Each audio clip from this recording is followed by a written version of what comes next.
তো তুমি কি করো? কিছু না। কি?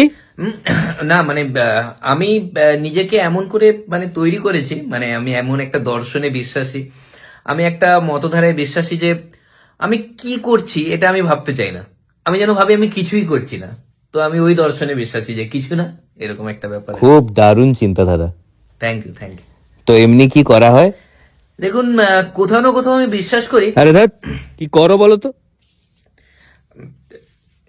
একটা মাল্টি ন্যাশনাল কোম্পানিতে বাহ। আমি 3 বছর জবের জন্য ট্রাই করে ব্যর্থ হওয়ার পর যখন আমি ভাবলাম যে 3 বছর তো নষ্ট হয়ে গেছে, এবার ভালো কিছু করা যাক। তো আমার টার্গেট মেনলি ইউপিএসসি ছিল, কিন্তু ইউপিএসসি সিলেবাসটা আমার অতটা পছন্দ ছিল না।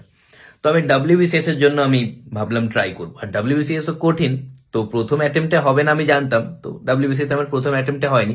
কিন্তু সেকেন্ড অ্যাটেম্পটে ডাব্লিউবিসিএস ক্র্যাক করে ভালো কিছু করার স্বপ্নে যখন আমি ব্যর্থ হলাম, যখন পারলাম না, তখন আমি ভাবলাম যে না, এবার এর থেকেও বড় কিছু আমাকে করতে হবে। তো বিজনেস, বড় বিজনেস করবো এরকম একটা মাথায় ছিল। তো মানে নিজের মুখে বলতেও খারাপ লাগে, একটা অ্যাচিভ করেছি। মানে 2 লাখ টাকা দিয়ে বিজনেস স্টার্ট করেছিলাম, কিন্তু এই মোমেন্টে আমার 15 থেকে 20 লাখ টাকা, বাহ, দারুণ ব্যাপার। থ্যাংক ইউ, বাজারে ধার আছে আর কি। ধ্যাৎ, বেকার ছেলে কোথাকার। বাট আরে কোথায় চলে যাচ্ছেন? ধারালো জামাই মিস করে গেল।